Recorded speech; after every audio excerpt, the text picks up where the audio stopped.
बिस्मिल्लाहिर्रहमानिर्रहीम। आज की वीडियो में हम बात करेंगे बोहर्स एटॉमिक मॉडल यानी बोहर के पेश करदा एटॉमिक मॉडल के बारे में या उनकी एटॉमिक थ्योरी के बारे में। हम इस एटॉमिक मॉडल को एटॉमिक थ्योरी भी कह सकते हैं, उन्होंने जो मॉडल पेश किया था। अच्छा जनाब, तो सबसे पहले 1913 में नील्स बोहर ने ये एटॉमिक मॉडल या एटॉमिक थ्योरी पेश की थी। और बुनियादी मकसद उसका ये था कि वो जवाब दे दे उन एतराज़ात का या उन डिफेक्ट्स का जो रदरफोर्ड के एटॉमिक मॉडल पर किए गए थे। उन एतराज़ात को हमने इससे पिछले वीडियो में डिस्कस किया हुआ है। और दूसरी अहम बात यह कि उसने हाइड्रोजन एटम को एज अ मॉडल लिया था, उसके लिए उसने थ्योरी पेश की और उसी थ्योरी को फिर फर्दर आगे मज़ीद एटम्स एलिमेंट्स के एटम के ऊपर लागू अप्लाई करने की कोशिश की, बात की। अच्छा जी, बोहर्स एटॉमिक मॉडल के मेन एजम्पशंस क्या थे? तो पहला एजम्पशन उसमें यह था कि उन्होंने ये बात की थी कि इलेक्ट्रॉन जो हैं वो रिवॉल्व कर रहे हैं यानी गर्दिश कर रहे हैं न्यूक्लियस के अराउंड, न्यूक्लियस के गिर्द फिक्स सर्कुलर पाथ और उन फिक्स सर्कुलर पाथ को उन्होंने ऑर्बिट्स या शेल्स का नाम दिया था। और हर एक ऑर्बिट मज़ीद उन्होंने ये एक्सप्लेन करने की कोशिश की कि हर एक ऑर्बिट की एक फिक्स्ड एनर्जी होती है, fixed energy. Each orbit is associated with a fixed amount of energy, means हर एक ऑर्बिट की अपनी एक एनर्जी होती है और जिस इलेक्ट्रॉन के पास इतनी एनर्जी हो कि वो उस ऑर्बिट के साथ उसकी एनर्जी मिलती है यानी उसी ऑर्बिट के बराबर उसके पास एनर्जी हो, तो वो इलेक्ट्रॉन उसी ऑर्बिट या उसी सर्कुलर पाथ उसी शेल में रहेगा। इसी मुनासबत से इन ऑर्बिट्स को जो है एनर्जी लेवल्स का नाम भी दिया जाता है, यानी ऑर्बिट्स और एनर्जी लेवल। अच्छा जी, ये पहला एजम्पशन हो गया। इसको समझने की इस तरह कोशिश करें कि बोहर ने ये नज़रिया पेश किया कि दरमियान में मरकज़ में न्यूक्लियस है, जिस तरह रदरफोर्ड ने कहा था, और उसके उसके इर्द गिर्द फिर मिसाल के तौर पर यहाँ हमने ये ड्रा करने की कोशिश की है कि ये वाले जो सर्कल है ये पहले ऑर्बिट या पहले एनर्जी लेवल को रिप्रेजेंट कर रहा है कि ये पहला एनर्जी लेवल, ये फर्स्ट ऑर्बिट इसके साथ जिस तरह मैंने लिखा हुआ है। इसी तरह उन्होंने ये कहा कि न्यूक्लियस से एक ख़ास डिस्टेंस के ऊपर, एक ख़ास फासले के ऊपर सेकंड ऑर्बिट है। इस तरह नहीं है कि जिस तरह वो इतराज़ हुआ था कि इलेक्ट्रॉन के ऊपर चूंकि नेगेटिव चार्ज है और प्रोटॉन के ऊपर चूंकि या न्यूक्लियस के ऊपर पॉजिटिव चार्ज है, तो इसको इस तरह एनर्जी इसके आहिस्ता आहिस्ता कम होनी चाहिए और सर्कुलर पाथ इख्तियार करते, स्पायरल पाथ इख्तियार करते हुए इसको आखिरकार न्यूक्लियस में जा गिरना चाहिए। उस बात की उन्होंने नेगेशन कर दी। और इसकी रीज़न इसके बिहाइंड ये थी कि क्लासिकल जो कंसेप्ट था मोशन के लिहाज से या ग्रेविटेशनल के लॉज जो थे या मैक्सवेल थ्योरी जो थी, वो बोहर ने कहा कि ये हम इलेक्ट्रॉन और प्रोटॉन और न्यूक्लियस और एटम, इस तरह छोटे माइक्रो लेवल के जो पार्टिकल्स हैं, उनके ऊपर हम ग्रेविटेशन के लॉज और मैक्सवेल की थ्योरी को अप्लाई नहीं कर सकते। अच्छा जी, तो उम्मीद करता हूँ कि ये बात आपको समझ आई होगी कि उन्होंने ये आइडिया दिया था कि न्यूक्लियस है और न्यूक्लियस के बाद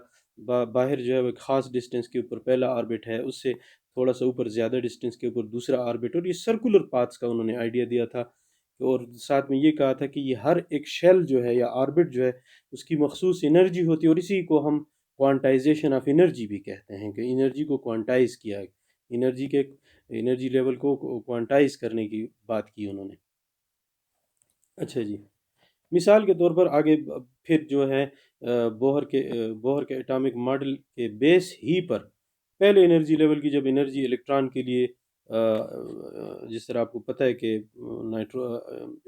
हाइड्रोजन जो है उसमें दरमियान में एक ही प्रोटॉन है और उसके गिर्द एक ही शेल है और उसका उस शेल में एक ही इलेक्ट्रॉन है। तो इसके ऊपर जो बोहर मॉडल के बेस के ऊपर जो कैलकुलेशंस की गई थी, तो पहले ऑर्बिट के लिए जो एनर्जी कैलकुलेट की गई थी, तो वो -1312.746 किलो जूल पर मोल आई थी। तो ये उन्हीं के जो मॉडल था उसके ऊपर कैलकुलेशन करके पहले ऑर्बिट की एनर्जी और इस तरह दूसरे ऑर्बिट की एनर्जी, यहाँ ये आप देख सकते हैं माइनस का साइन इसके साथ लगा हुआ है, तो यहाँ पे ये समझने की कोशिश करें कि नेगेटिव साइन इस वजह से लगा हुआ है कि इन्फिनिटी से जब इलेक्ट्रॉन को एटम के अंदर ऑर्बिट्स में लाएंगे तो उसकी एनर्जी में मुसलसल कमी होगी, यानी इतनी रिलीज़, इतनी उसको एनर्जी देनी होगी क्योंकि उसकी आज़ादी ख़त्म हो रही है, क़ैद हो रहा है, तो उसके लिए उसको एनर्जी देनी होगी। तो नेगेटिव साइन इस वजह से लगा हुआ है इसके साथ। तो बहरहाल यहाँ पर ये एक दो ऑर्बिट्स की मैंने आपको एग्जांपल देने की कोशिश की है कि बोहर के मॉडल के ऊपर ही कैलकुलेट करके ये एनर्जीज निकाली गई हैं और प्रैक्टिकली जब देखा गया तो ये तकरीबन इसके बराबर ही हैं।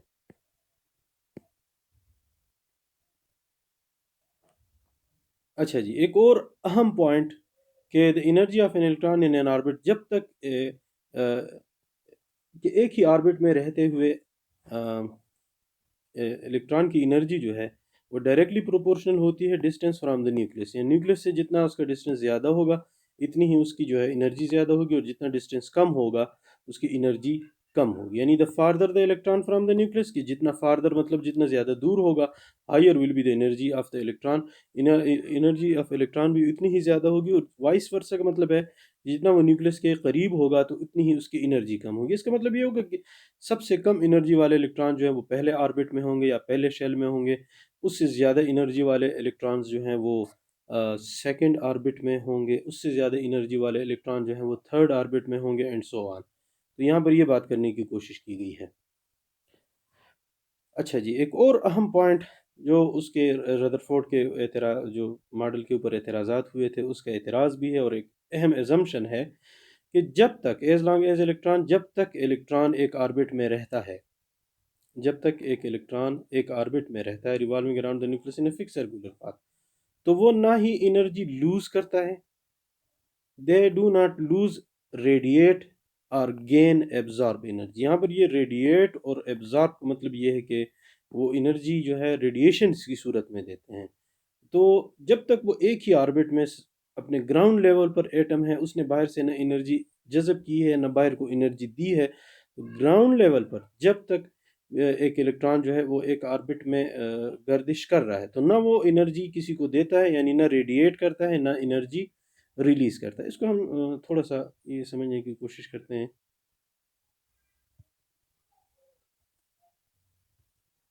मिसाल के तौर पर इस डायग्राम को आप देखें, ये n is equal to one means n is equal to one मतलब पहला orbit, n is equal to two का मतलब है दूसरा ऑर्बिट। तो जब तक कोई इलेक्ट्रॉन मिसाल के तौर पर ग्राउंड लेवल में, वो एटम के ग्राउंड लेवल में एटम ने एनर्जी जज़ब नहीं की है, एब्जॉर्ब नहीं किया, तो ग्राउंड लेवल में अगर कोई इलेक्ट्रॉन फर्स्ट एनर्जी लेवल में है या सेकंड एनर्जी लेवल में है या थर्ड में है,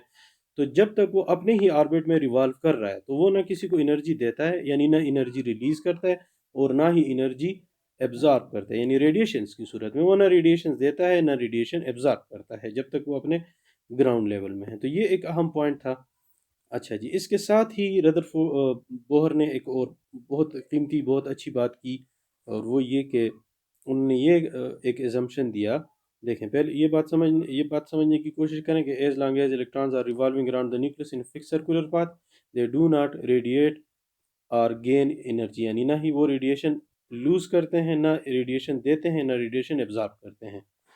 क्योंकि the energy of the orbit is fixed, orbit की एनर्जी फिक्स होती है। लेकिन जब एक इलेक्ट्रॉन जंप करता है हायर एनर्जी लेवल से लोअर एनर्जी लेवल में, तो ये लूज करता है एनर्जी, यानी रेडिएशंस की सूरत में एनर्जी देता है। और जब ये जंप करता है लोअर एनर्जी लेवल से हायर एनर्जी लेवल ऑर्बिट में, तो इसको एनर्जी एब्जॉर्ब करनी पड़ती है, इसके लिए इसको एनर्जी चाहिए होती है रेडिएशंस की सूरत में, या और तरह से एनर्जी उसको अपनी बढ़ानी होती है। एनर्जी उसको मिलेगी तो वो हायर एनर्जी लेवल में जाएगा। और इसके साथ साथ एक मैथमेटिकल रिलेशन उन्होंने ये एक्सप्लेन कर दी थे कि the energy difference between two orbits,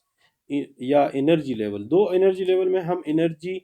के डिफरेंस को किस तरह मालूम कर सकते हैं, तो उसके लिए डेल ई, डेल का मतलब होता है फ़र्क, यानी ई टू का मतलब है higher energy level, E one means lower energy level,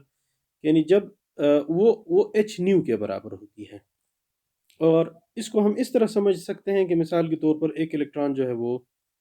higher energy level से लोअर एनर्जी लेवल में वो जो है जंप लगाता है, नीचे आता है, हायर एनर्जी लेवल से लोअर एनर्जी लेवल में आता है, तो हम जो है वो हायर एनर्जी लेवल को हम ई टू कह देते हैं, हायर एनर्जी लेवल को हम ई टू कह देते हैं, लोअर एनर्जी लेवल को हम ई वन कह देते हैं। तो यहाँ जो रेडिएशन खारिज होंगी उस सूरत में एटम रेडिएशन देता है। ये बड़ी अच्छी एजम्पशन थी, और रदरफोर्ड के एटॉमिक मॉडल के ऊपर होने वाले एतराज़ात के जवाब में ये बहुत बड़ी एजम्पशन थी बोहर की, कि जब ये इलेक्ट्रॉन हायर एनर्जी लेवल से लोअर एनर्जी में जंप करेगा आएगा, तो ये रेडिएशन देगा, रेडिएशंस की सूरत में एनर्जी देगा, और इन रेडिएशन की ज़ाहिरी बात है फ्रीक्वेंसी होगी। फ्रीक्वेंसी के बारे में भी एक और वीडियो में हमने बात की है कि जो सोर्स है रेडिएशंस का उससे पर सेकंड 1 सेकंड में कितनी रेडिएशंस निकलती हैं, उस ही को हम नाम देते हैं फ्रीक्वेंसी। हर्ट्ज़ इसकी यूनिट है, यानी waves per unit time, waves पर सेकंड। तो ये उसकी फ्रीक्वेंसी होगी। तो उस फ्रीक्वेंसी, उस निकलने वाली रेडिएशंस की फ्रीक्वेंसी को जब हम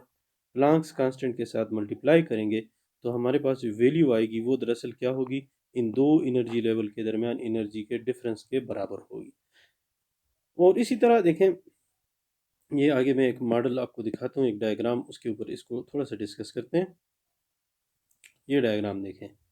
यहाँ पे देखें, मिसाल के तौर पर एक इलेक्ट्रॉन जो है वो थर्ड एनर्जी लेवल में है। सपोज हम करते हैं कि वो थर्ड एनर्जी लेवल में है। थर्ड एनर्जी लेवल में एक इलेक्ट्रॉन है, और वो किसी भी वजह से, इलेक्ट्रिसिटी की वजह से, हीट की वजह से, ये अपना हायर एनर्जी लेवल में आया हुआ है। मिसाल के तौर पर ये पहले एनर्जी लेवल से थर्ड एनर्जी लेवल में आया हो, तो ये इसका हायर एनर्जी लेवल है। इसको हम नाम दे देंगे E2। अब ये जब जंप करेगा, वापस जाएगा पहले एनर्जी लेवल में, जो कि उसको हम नाम देते हैं, उसकी एनर्जी को हम नाम दे देते हैं E1। तो जब कोई इलेक्ट्रॉन हायर एनर्जी लेवल से लोअर एनर्जी लेवल में जंप करेगा, तो डेल ई, यानी इन दो एनर्जी लेवल के दरमियान फ़र्क जो है वो E2 माइनस E1 के बराबर होगा। और ये इस फ़र्क के बारे में बोहर ने कहा था कि ये H new, H Planck's constant है, और न्यू जो है वो फ्रीक्वेंसी है उन रेडिएशंस की जो ये एमिट करेगा। इलेक्ट्रॉन जब हायर एनर्जी लेवल से लोअर एनर्जी लेवल में जाएगा, तो जो एनर्जी इस एमिशन होगी, जो रेडिएशंस एमिट करेंगी, उनकी फ्रीक्वेंसी को लेके जब हम एच के साथ मल्टीप्लाई करेंगे, तो हमारे पास जो वैल्यू आएगी वो दो इलेक्ट्रॉन, इन दो एनर्जी लेवल के दरमियान एनर्जी के फ़र्क के बराबर होगी। तो इससे एक बात और भी साबित होती है कि मिसाल के तौर पर अगर एक electron E1 lower energy level में है और वो हायर एनर्जी लेवल में जाता है, हायर एनर्जी लेवल, मिसाल के तौर पर यहाँ पे हायर एनर्जी लेवल में ले रहा हूँ n is equal to 3, third energy level ले रहा हूँ, और E1 में ले रहा हूँ n इज इक्वल टू 1, पहला एनर्जी लेवल। तो यहाँ से यहाँ तक इलेक्ट्रॉन को जाने के लिए, यानी लोअर एनर्जी लेवल से हायर एनर्जी में लेवल में जाने के लिए, इसके लिए भी ये, इसको ये इसी यही एनर्जी एब्जॉर्ब करेगा, जो ये इस हायर एनर्जी लेवल से लोअर एनर्जी लेवल, यहाँ से यहाँ तक जाने में जो एनर्जी ये रेडिएट करता है, वही एनर्जी इसको चाहिए होती है कि ये इस लोअर एनर्जी लेवल से हायर एनर्जी में जाए। तो ये एक बड़ी अच्छी एजम्पशन, एक अच्छा पॉइंट था कि ये भी उसके रदरफोर्ड के एटॉमिक मॉडल के ऊपर जो एतराज़ात थे, तो उसमें से एक एतराज़ का जवाब ये है कि मुसलसल जो है वो कोई भी एटम रेडिएशंस नहीं देता, ताकि उसकी जो स्पेक्ट्रम है वो कंटिन्यूस स्पेक्ट्रम आए। और ये जो लाइन स्पेक्ट्रम आती है किसी भी एटम की या किसी भी एलिमेंट की, हमारे पास जो लाइन स्पेक्ट्रम आता है, तो वो लाइन स्पेक्ट्रम इसी वजह से आता है कि वो हमारे पास चंद ही रेडिएशंस आती हैं, सारी कंटिन्यूस रेडिएशंस तो नहीं आती हैं ना। तो उन रेडिएशंस की डिपेंडेंस किस बात पे होती है कि कितने हायर एनर्जी लेवल में इलेक्ट्रॉन गए हैं, और वो इलेक्ट्रॉन जब वापस अपने लोअर एनर्जी लेवल में आते हैं, तो वो जो रेडिएशंस देते हैं उनको जब हम स्पेक्ट्रोफोटोमीटर में चेक करते हैं, तो वो हमें, यानी कुछ रेडिएशंस आती हैं, कंटिन्यूस स्पेक्ट्रम नहीं आता, लाइन स्पेक्ट्रम आता है उसके उसके हिसाब से, वो ट्रांजिशंस के हिसाब से, इलेक्ट्रॉन के ट्रांजिशंस के हिसाब से।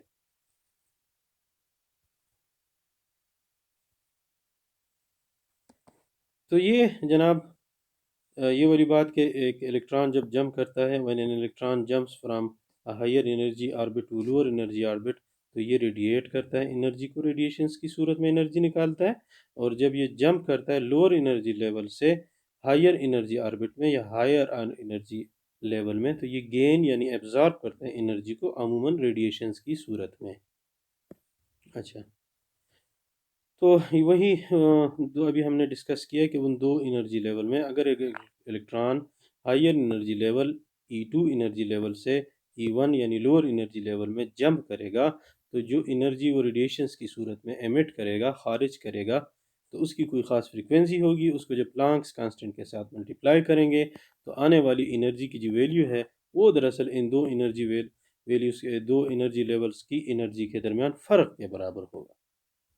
और प्लांक्स कांस्टेंट जो है, एच जो है प्लांक्स कांस्टेंट है, और इसकी वैल्यू है 6.62 into 10 multiplied by 10⁻⁻³ joule second, ये इसकी यूनिट है। और न्यू जो है वो फ्रीक्वेंसी की अलामत है, फ्रीक्वेंसी ऑफ रेडिएशंस एमिटेड और एब्जॉर्ब्ड बाय द इलेक्ट्रॉन, और इसकी इकाई होती है waves waves per unit time. Hertz इसकी यूनिट है और वो किस चीज़ के बराबर होते हैं? Waves per unit time. पर यूनिट टाइम कितनी रेडिएशंस खारिज कर होती हैं। अच्छा जी, आखिरी और बहुत अहम एक और एजम्पशन, यहाँ हम एक मिसाल लेते हैं कि अगर किसी बच्चे ने एक रस्सी के साथ, एक धागे के साथ, जो भी है उसके साथ एक पत्थर को बांधा हुआ है और उसका मास है m, और वो उसको दायरे में घुमा रहा है, रस्सी के साथ बांध के वो उसको दायरे में घुमा रहा है। ये डायग्राम आप समझने की कोशिश करें, ये एक सर्कल से मैंने ड्रा किया हुआ है, और ये देखें ये इसका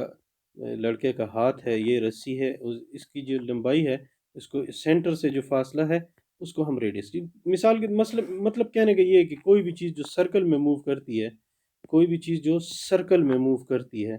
तो उस सर्कल का जो सेंटर है और सेंटर से ये सरकमफेरेंस तक जो फासला होता है उसको हम रेडियस कहते हैं। वो ऑब्जेक्ट जो सर्कल में मूव कर रहा है उसका होता है मास m, और उसकी जो स्पीड है, वेलोसिटी है, उसको वो होती है v। तो देखें, एंगुलर मोमेंटम एक प्रॉपर्टी होती है किसी भी मूविंग ऑब्जेक्ट की जो सर्कल में मूव करता है, कि आप उसका मास, वेलोसिटी और रेडियस को मल्टीप्लाई करें, जो वैल्यू आपके पास आती है उसको कहते हैं एंगुलर मोमेंटम। लीनियर कोई चीज़ अगर सर्कल की बजाय लाइन में, सीधी लाइन में मोशन करती है, तो उसका भी एक मास होगा और उसकी भी एक वेलोसिटी होगी, तो इन दोनों को जब मल्टीप्लाई करेंगे एम वी, तो उससे बनता है लीनियर मोमेंटम। लेकिन जब कोई चीज़ सर्कल में मूव करती है, जिस तरह ये डायग्राम मैंने बनाया है, तो अगर एम उसका मास है, वी उसकी वेलोसिटी है और आर उसका रेडियस है, तो उसका angular momentum M V R के बराबर होगा। अब ये वाली बात मैंने क्यों की है, यहाँ आते हैं बोहर के आखिरी एजम्पशन के बारे में। तो आखिरी एजम्पशन बोहर के एटॉमिक मॉडल में ये है कि the angular momentum M V R of an electron in the is the integral multiple of H over two pi. H over two pi, H वही प्लांक्स कांस्टेंट है, pi आपको पता है 22 और 7 के बराबर होता है, ये भी एक कांस्टेंट है, और एन जो है इसकी वैल्यू जो है वो 1 2 3 एंड सो ऑन, ये इंटीजर्स होते हैं। इसी वजह से ये देखें 1 2 3 4 ये इसकी वैल्यूज़ हैं। तो जब आप एच ओवर टू पाई को 1 या 2 या 3 या 4 इससे मल्टीप्लाई करेंगे, तो जाहिर बात है आपके पास इस एच और टू पाई के इंटीग्रल मल्टीपल्स आएंगे ना, इंटीजर्स के साथ आप इसको मल्टीप्लाई कर रहे हैं, तो इंटीग्रल मल्टीपल आपके पास आएंगे। और M mass of the electron हो गया, वी वेलोसिटी ऑफ इलेक्ट्रॉन हो गई, और आर जो है वो उस रेडियस का, सॉरी उस ऑर्बिट का या एनर्जी लेवल का या शेल का रेडियस हो गया जिसमें इलेक्ट्रॉन मूव कर रहा है, जिसमें वो सर्कुलर सर्कुलर मोशन कर रिवॉल्व कर रहा है अराउंड द न्यूक्लियस। तो यहाँ पे n जो है इसकी जो वैल्यू 1 2 3 वो ऑर्बिट नंबर या शेल नंबर को रिप्रेजेंट कर रहा है। यानी कहने का मतलब ये है कि आप h ओवर टू पाई, जो h ओवर टू पाई है, जो कि कांस्टेंट है, h ओवर टू पाई, इसके साथ 1 को मल्टीप्लाई करें, तो पहले ऑर्बिट में इलेक्ट्रॉन की जो एंगुलर मोमेंटम की वैल्यू है वो आपके पास आएगी। h ओवर टू पाई को जब आप मल्टीप्लाई करेंगे 2 के साथ, तो आपके पास जो वैल्यू आएगी वो सेकंड ऑर्बिट की एंगुलर मोमेंटम। तो ये देखें, इलेक्ट्रॉन का मास, उसके ऑर्बिट का रेडियस और उसकी वेलोसिटी कैलकुलेट किए बगैर, जाने बगैर, हमें एक इक्वेशन रदरफोर्ड बोर्स के एटॉमिक मॉडल से मिल रही है कि किसी भी इलेक्ट्रॉन की जो किसी भी ऑर्बिट में, किसी भी शेल में मूव कर रहा है, तो उसका एम वी आर यानी उसका angular momentum integral multiple of H over two pi, और इंटीग्रल मल्टीपल का मतलब होता है कि एन की वैल्यू 1 2 3 एंड सो ऑन कोई भी रखें, एन इज इक्वल टू 1 का मतलब होता है कि पहले ऑर्बिट के लिए आप एंगुलर मोमेंटम कैलकुलेट कर रहे हैं, एन इज इक्वल टू 2 का मतलब होता है कि आप दूसरे ऑर्बिट के लिए एंगुलर मोमेंटम इलेक्ट्रॉन का कैलकुलेट कर रहे हैं, और एन इज इक्वल टू 3 का मतलब होता है कि तीसरे ऑर्बिट के लिए आप एंगुलर मोमेंटम कैलकुलेट कर रहे हैं। तो यहाँ से एक और बात भी क्लियर हो गई कि बोहर्स ने अपने एटॉमिक मॉडल में, बोहर एटॉमिक मॉडल में हमें एंगुलर मोमेंटम की क्वांटाइजेशन का भी जो है आइडिया मिलता है कि एंगुलर मोमेंटम भी फर्स्ट एनर्जी लेवल का अपना एक एंगुलर मोमेंटम होगा, सेकंड एनर्जी लेवल का अपना एक एंगुलर मोमेंटम होगा, और थर्ड एनर्जी लेवल का अपना एक एंगुलर मोमेंटम होगा, और उसके लिए फार्मूला बता दिया था कि एन एच ओवर टू पाई जो है, इससे हम हर किसी भी ऑर्बिट का एंगुलर मोमेंटम मालूम कर सकते हैं। अच्छा, आखिर में आपको ये बताता चलूँ कि ये जो एनर्जी लेवल्स हैं, n इज़ इक्वल टू 1 का मतलब होता है कि पहला energy level, n is equal to 2 का मतलब होता है दूसरा energy level, n is equal to 3 का मतलब होता है तीसरा energy level, and so on. इन एनर्जी लेवल्स या इन ऑर्बिट्स को बोहर ने नाम भी दिए थे। पहले ऑर्बिट को के शेल या के ऑर्बिट या के एनर्जी लेवल, दूसरे को एल शेल या एल एनर्जी लेवल या एल ऑर्बिट, और तीसरे को जो है तीसरे को एम एनर्जी लेवल या एम ऑर्बिट, इस तरह के नाम दिए थे वगैरह वगैरह। तो ये भी and so on, M N O, ये आगे हम जा सकते हैं। कहने का मतलब ये है कि एन इज़ इक्वल टू 1 2 3 इस तरह के नंबर भी उन्होंने दिए थे एनर्जी लेवल्स या शेल्स को या ऑर्बिट्स को, और साथ साथ उन्होंने उनको नाम भी दिए थे। तो सबसे पहले जो ऑर्बिट है उसको नाम दिया था के, और उसके बाद L M N and so on. अच्छा जी, तो ये था बोहर का एटॉमिक मॉडल। मैं उम्मीद करता हूँ कि आपको अच्छी तरह समझ आई होगी। अगर कोई क्वेश्चन है तो मैं नीचे इसके डिस्क्रिप्शन में अपना व्हाट्सएप नंबर भी देता हूँ, और आप इस वीडियो पे कमेंट्स करके वो क्वेश्चन भी कर सकते हैं। उम्मीद करता हूँ कि आपको अच्छी तरह से समझ आई होगी। अल्लाह हाफिज़।